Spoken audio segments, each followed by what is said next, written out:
James Surls was born in Texas and grew up knowing very little about art. Today, this modernist sculptor is internationally known for his large-scale pieces, often noted for their masculine energy. His wife and fellow artist, Charmaine Locke, favors feminine themes in her work. For nearly 40 years, they say, they have believed in the power of two to achieve their goals in art and in life. Locke and Surls now live in Colorado's Roaring Fork Valley. Two recent exhibits mounted simultaneously at Colorado Mesa University and the Western Colorado Center for the Arts showed how each one has served as muse to the other. From Rocky Mountain PBS in Grand Junction, Dan Garrison has the story.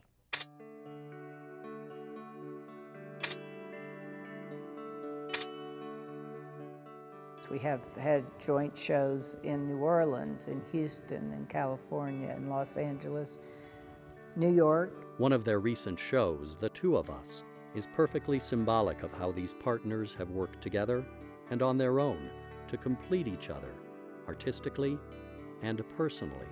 This is a man and a woman, so we're talking about a duality. There is a certain paradoxical phenomenon at play. We have a lot of similarities that feed us and build and help knit that relationship together. The two of us, if you look at it sort of linguistically, it is in itself kind of a dichotomy because the word us is a plural word, and then the word two highlights that they're still both individuals. While Surls' works are worthy of his father's carpentry in their attention to the kind of craft that makes the monumental possible, it's his artistry over the years that has allowed them to become more and more meaningful. I came into the world as a thing maker. I was a sculptor. I made objects, and then I started calling them sculpture.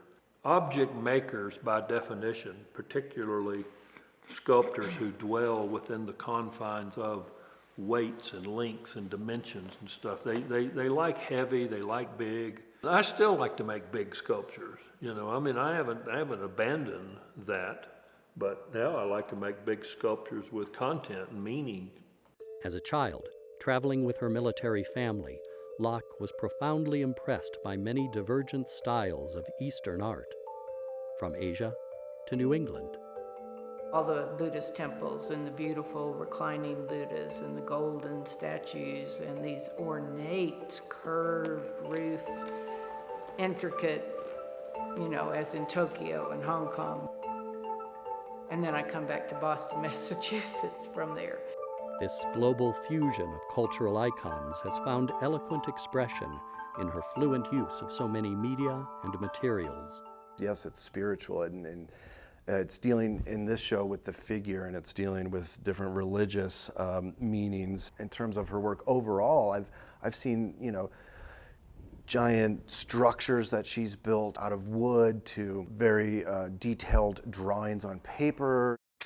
Surls became a force in the cosmopolitan art scenes of Dallas and Houston, while earning international acclaim as his growing family put down deep roots in the town of Splendora on the coastal plains of East Texas. Piney woods, big oaks, magnolias, creek bottoms. I thrived.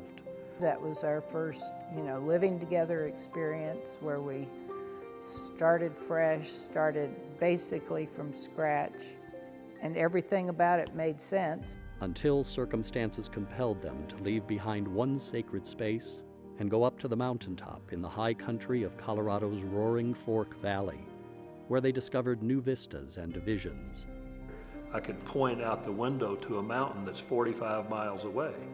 You know, it looks like it's just across the street, so to speak. How can one enter that kind of visual territory without it having an effect? He creates art that's reflective of the space and place he occupies.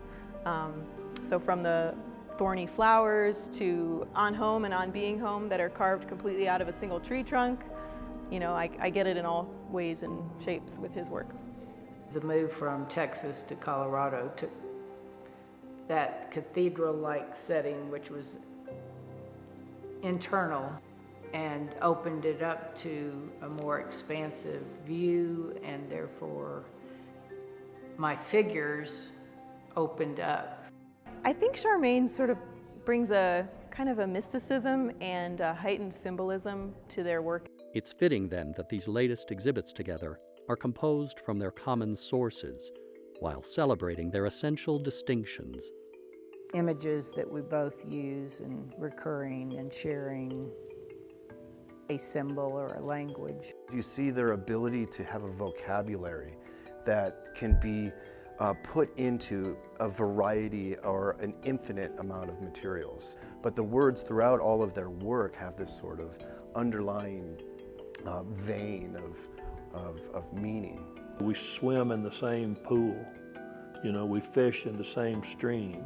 And then every once in a while we come up with something that's opposite or different that throws some interest in there so it doesn't get too dull and boring. Although Surls' disdain for the wheelings and dealings of the art business has become famous, he's made his own separate piece, and chosen to show only when the true creative spirits move him. You could say, well, it's very important to know about the art world. Well, no, it's very important to make art. I am personally in a position now to turn down opportunities if I so choose. But, you know, the opportunity came along for Charmaine and I to have a show together. And there's a new body of work.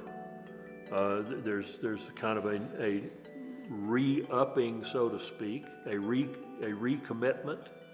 Which makes a powerful concept like The Two of Us into a transformational experience, as Charmaine Locke and James Surls display some of their life works that will move viewers to become one with them.